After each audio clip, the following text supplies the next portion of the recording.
welcome to another reading of the Guru Leela book. And today it's a recording and a continuation of this beautiful story that we read last week on December 15th about Christopher Greenwood, written by Christopher Greenwood. And it was part of this book, Guru Leela, Volume 7, They Walked With Him. And in this story, Christopher talks about how he became Mohanji's executive assistant and how, he got into the Mohanji fold, into the Mohanji family. And a lot of learning from that on how Mohanji lives a life of purpose. And there is absolutely no procrastination, no laziness, no tamas, to say. And how also that in spite of various illnesses, Mohanji always takes care of everybody and this is a very independent person and always purpose driven. Further, he also speaks about how Mohanji does not give the same medicine to everybody. People come for solutions to him, people come, people leave him, so many things happen. But for each person, the solution is different based on the karmic agenda. So, third, now let's listen to part 2 of this beautiful narration by Christopher Greenwood. And I'm just going to continue reading from where I left off last week. So in the last part of the thing is like Mohanji, Christopher spoke about how if somebody wants a child, he would take a banana, bless it, and then tell the two partners to eat half of the banana each. And there was no boundary for the solutions that he was giving people. So to continue from there, I know some will probably want to read experiences that excite and interest people. But I feel if I'm going to write this authentically, those moments exist for people to help them develop more concrete faith, belief, and conviction in Mohanji. I've understood and experienced that by simply being connected to Mohanji and staying connected, everything will happen correctly for you. People who are with Mohanji and then turned against him have experienced terrible misfortunes. I was a witness to many stories about people and groups of people who were with Mohanji and then betrayed him. When I actually met them and saw how they looked, I felt sick inside because I could visibly see in the people that they have become disturbed or mentally agitated, and some had certain psychosomatic issues. It's as if the connection to their innermost self had been taken away by going against Mohanji. I don't say this to scare people. It's a fact that when you have spoken badly about somebody who has brought you so much light, grace, and positive transformation, you have thrown everything away and lowered your frequency hugely. If you don't believe in Mohanji anymore, you can just leave. You don't have to say something bad as it brings about an incredible misfortune and a tragic outcome of this. Regardless of anything that's happening, Mohanji is stable. In the good times when people praise him, or in the bad times when people criticize him, he's the same, unaffected. Sometimes he'll display anger, but that's just to get a message home or to clear something. But generally, inside his nature is just joy. He's watching the show. He's witnessing everything like a movie. There have been threats of law against him for situations that are completely unfounded. And he would say, okay, this is a situation, we will handle it. He remains calm and stable in any adverse situation.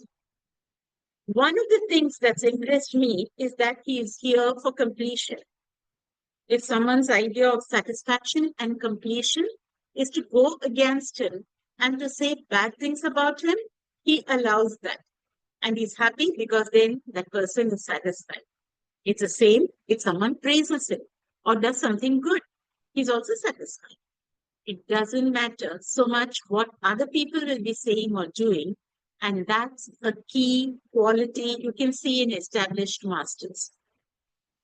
They are here to deliver, unaffected by what people say and think. Even those he knows will betray him in the future and have betrayed him are given the same love, kindness, and respect because he is here to help people complete their agenda. And if that means going against him, then so be it. I used to get very protective about people coming to see him, especially those who didn't have pure intentions. When you're managing Mohanji, it's really a challenge. And people shouldn't underestimate this. The demands that exist can't be adequately explained until you have experienced them.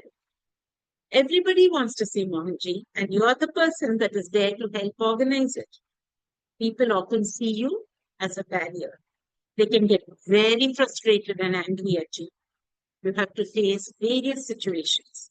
You have to be very kind and compassionate all the time. Even though some of these people don't have good intentions, are likely to talk badly about Mohanji or come for selfish intentions, you can't do anything. You just have to create the environment and let them come to see you. Mohanji does his work and they go away happy and satisfied. So many people like that come, and you see that he gives the same attention, care, and respect to everyone, regardless of who or what they are or what their intentions might be. Now, some specific stories that might be interesting. The first one I wanted to share is from the time when I knew something more was happening behind what I could see with my eyes. Mohanji is doing much more than what you think he is doing. And I can explain a couple of these stories. The first was in my very early days of being with Mohanji. Every morning, I sit with him from 4 a.m. to 6 a.m. in the room on our own. On this day, we were talking about the corporate training program, and he suddenly stopped the conversation. And I thought, what's happening? I hadn't known Mohanji that long, and I gave him a lot of space. So I couldn't just say, hey, what's going on? He was just silent. He stared ahead. He simply stood up, walked a few spaces forward, got down on his knees, and started doing push ups. I didn't say a word. I was shocked and confused. What's happening here? This is time for a gym session? Should I be getting changed?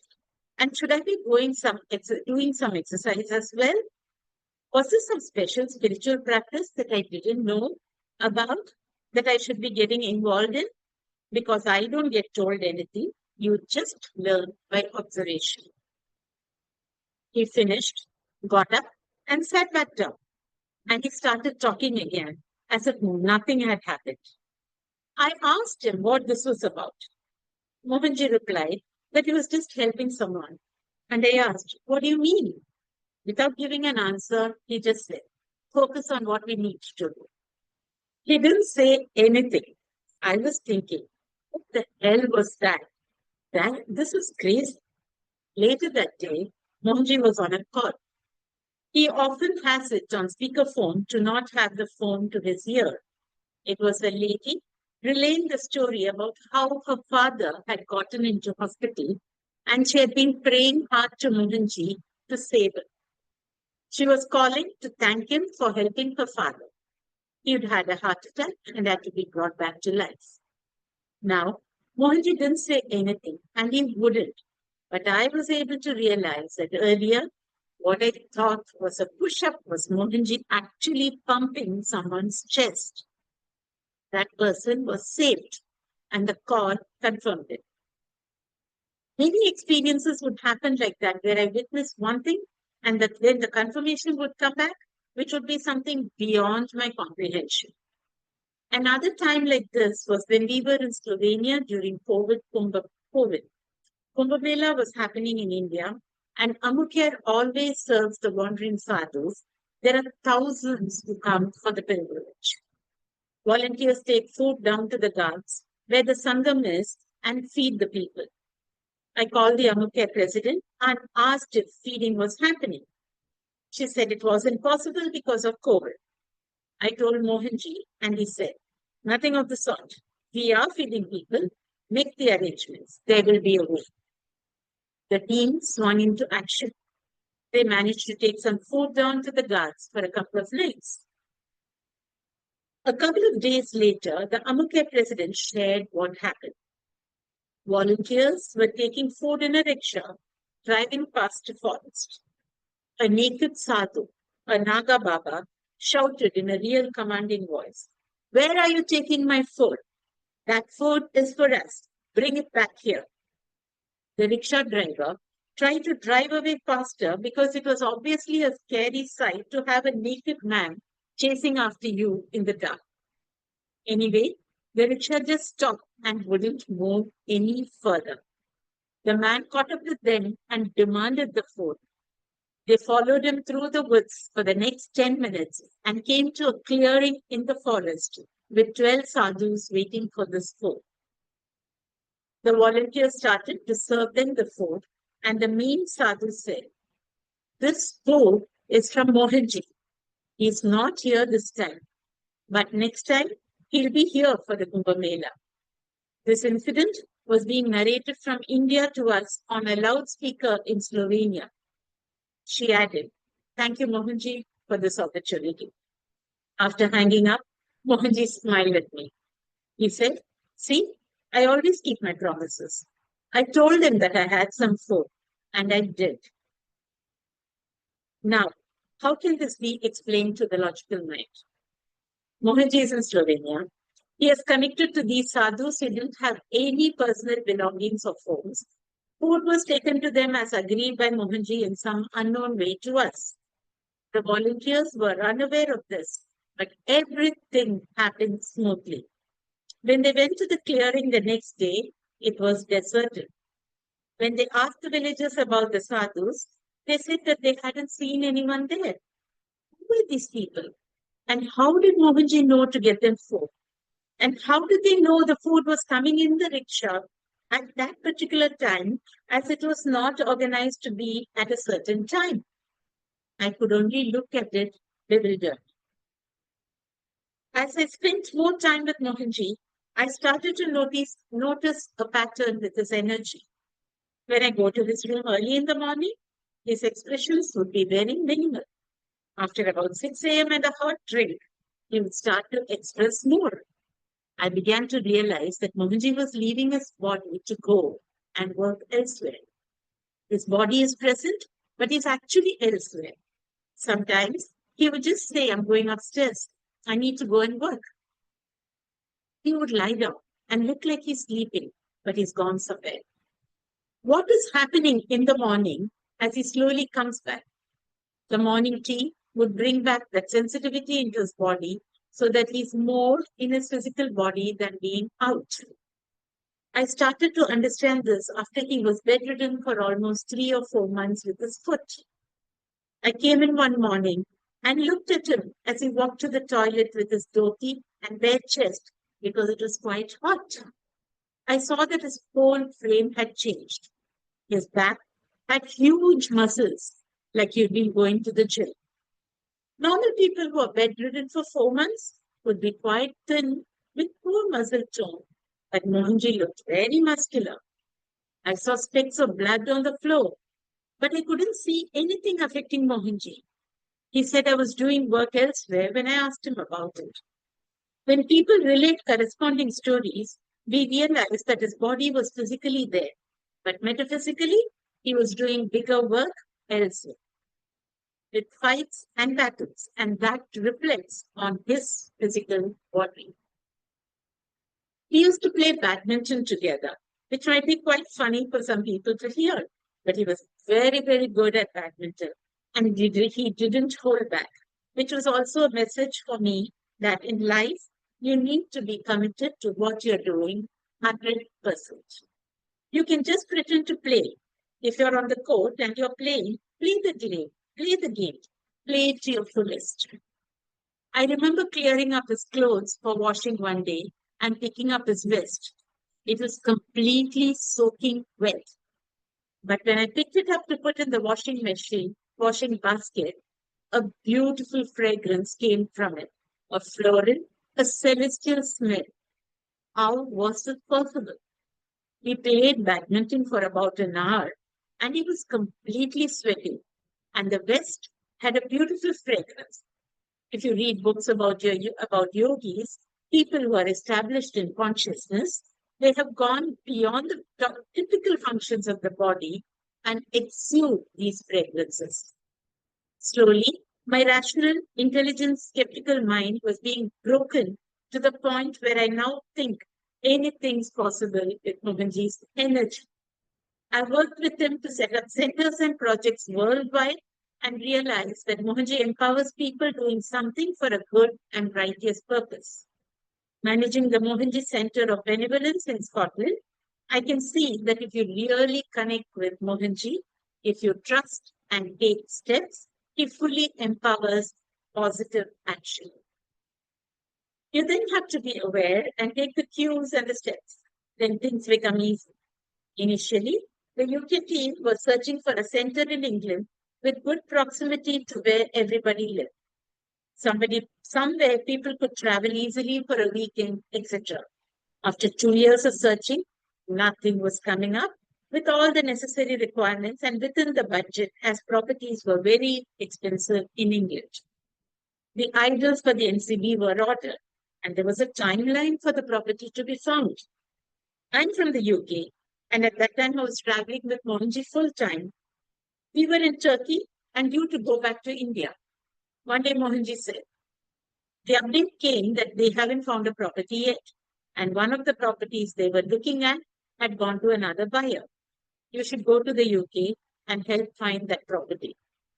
I didn't question it and said, okay, I'll do it. I knew if Mohanji said something, it meant the possibility already existed. He's seen it and you just have to take steps. I spoke to the team and said, Mohanji wants me to help you. I'm available. I'm free. I know that everybody is working and people have family commitments. I could go to the places where you haven't had an opportunity to go, and we can check out options you might want to look at. I suggested that we start with Scotland, and then I could move down to England. The team thought that was a good idea because Mohanji had hinted at Scotland before. A lot of properties had been viewed over 18 months in England, Wales, and Scotland, but no property had all the requirements they had wanted and still be within budget. I wanted to make sure that I was traveling for a purpose. I went to Scotland and started searching for properties. I called the agents, arranged appointments, and gave specifications. A day before I traveled, an estate agent called me and said a property had come up in the market because the sale had fallen through, but a little over our budget. Would I like to see it? I said, sure, why not? After seeing a different property earlier in the day, which was a smaller version of what we have now, I got excited when I saw this property and asked the team to come. Flights were booked immediately, and while they were flying, I went to see another property, which was much bigger and much more out of the budget. It was beautiful, and I thought it could be an option. The next day, when everyone came, we saw the initial property from the day before, and there wasn't a smile from anybody. I felt dejected because I was hoping this would be the one for us, but they weren't impressed. So I said, okay, well, there's one more. Let's go and see this. But it's more expensive. But when they arrived, they loved it. And Vijay, the president, said that Mohanji had said, when the right place comes, it will speak to you. And he said this place was speaking to him. We moved quickly and purchased the property, and that's where we are now. I wanted to share this story because I don't believe I did anything great. The only thing I did was listen to Mohanji and follow the instructions with the knowledge and the experience that when you take one step, he takes 10. If I just sat there and waited for people to do it, it might not have happened in that way. But when I took that step, property was found. When you take that step, the solution might not necessarily be what was expected. For example, the estate agent called to say there was another property. What I've understood with Mohanji is you have to be present. If something's coming, potentially it's been sent by the tradition. Rather than saying, no, it's not within our budget, respond by saying, okay, yes, let's take a look at it. And when we did this and made the offer, the solution to the money came in unexpected ways. The biggest miracle people say is that when you are deeply connected to Him, miracles happen in your life all the time. You may not notice them, but these small things are examples that something bigger is behind everything holding your hand through the whole process of life. We are a part of a bigger tradition and a bigger plan. That's always something that I've learned from being close to Mohanji. Sometimes you learn the hard way because you start to realize that we, as individuals, are not doing so much. It's that invisible hand of Mohanji and the tradition that's behind everything. This is one observation I think is important for Mohanji, for any Mohanji follower. What he's created through the Mohanji platforms is for people, not for him. He needs none of this. Mohanji does not need any of the platforms, teachings, satsangs, or various charity activities. He's already self-realized. He's come here. He's holding our hand and created these platforms so that we can be purified through our actions, rise in awareness, understand ourselves, accept ourselves, actualize ourselves, and connect to that source within and become one with consciousness. It's giving the platforms tools, orientation, and methods. We just have to take the steps and walk. And for sure, miracles will come in people's lives. Many people have different experiences specific to them, but ultimately, it's to help people reach the goal of unity with consciousness. I hope I've given a flavor of what it's like to live with Mohanji. I have witnessed all the people who have spent time with them and all who have excelled in certain ways. They have gone from zero to being incredible. When Thea joined the team, she was very shy, insecure, unsure, and a little downtrodden. But she has now risen to the point where she has a company. She's organizing various forums and retreats and doing exceptional work. Anyone who's been with Mohanji is excelling in their own area in some way, expressing their uniqueness. And it's not that people have to fit in one mold. Everybody is expressing their individuality. Everyone has their own expression in life and satisfaction. Many stories in this book speak to that, and I hope you enjoy reading them all. Thank you to Mohanji and the tradition for all the opportunities to be useful in the world. Jai Mohanji. So that was the second part of Christopher Greenwood's story from They Walked With Them, Guru Leela, Book 7. Please listen to part 1, which was uploaded on December 15th. And this is part 2 of the story. It's a continuation.